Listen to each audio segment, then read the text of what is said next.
ఇప్పుడు వరకు మాట్లాడలేదు. ఇప్పుడు వరకు ఏమి చేయలేదు. అసలు నేను పుట్టలేదు అంటే మీరు ఆలోచించు. పుట్టలేదు. పుట్టినోడికి మరణం ఏముంటుంది? దేహానికి కదా, దేహం వస్తుంది.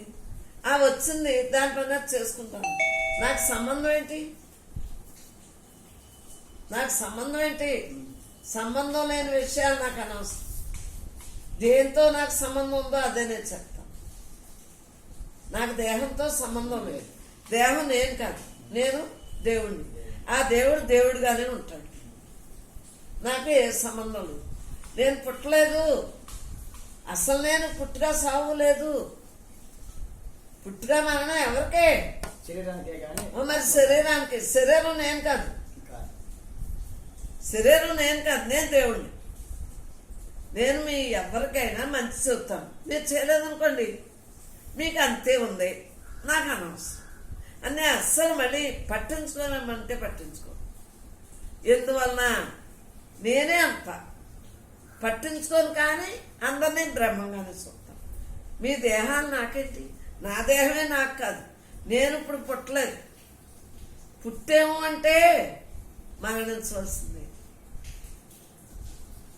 ఇప్పుడుకి నేను వినలేదు, ఇప్పుడుకి నేను మాట్లాడలేదు. పుట్టుక సావు దేహానికని నాకు కాదు కదా. నేను ఎవరిని? బ్రహ్మాన్ని. బ్రహ్మం బ్రహ్మంగా పంపింది. బ్రహ్మే చక్కగా అన్నీ చేసుకుంటాం.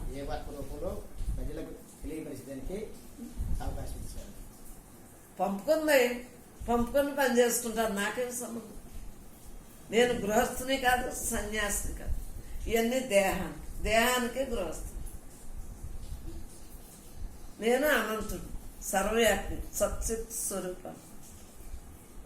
అన్నీ నేనే, సర్వం నేనే, సకల నేనే, అండపిండ బ్రహ్మాండతని. నేను లేని చోటే లేదు. అందువల్ల ఇంత ఎంజాయ్గా ఉండగలను. ఇంత యాక్టివ్గా ఉన్నానంటే ఏంటి? 66 ఏళ్ళు. 66 ఏళ్ళ అందా ఉన్నానా? నేను ఎప్పుడు ఎలా గంతేయాలనే వేస్తున్నాను. ఎందువల్ల వేయగలుగుతున్నాను? నేను లేనే. ఉన్నది ఎవరు? పరమాత్మ. నాకేం సంబంధం? ఈ దేహానికి వచ్చింది కానీ వయస్సు నాకేమీ లేదు కదా. అండ పిండ బ్రహ్మాండంతో ఉన్నాను. అనంతుడు నేను, సర్వవ్యాపిని నేను, యథార్థాన్ని నేను. నాకు గురువులు ఏమీ లేరు. వారి యొక్క అనుగ్రహం మలయాళ స్వామిలో అంటే బతుకున్న గురువు గారు లేరు. సమాధి అయిపోయిన మలయాళ స్వామిలో వారు మా అమ్మ పొట్టలో ఉండగా నేను ముందు ముద్దు పెడతా జ్ఞాన పడుతుంది అన్నారు.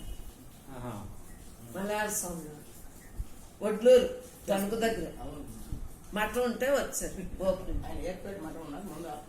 తెలీదు. మళ్ళీ అలాగా స్వామి శివానంద్ గారి ఫోటోలోంచి పెంకుటిల్లు ఇలా నాలోకి తేజస్సు వచ్చేసింది.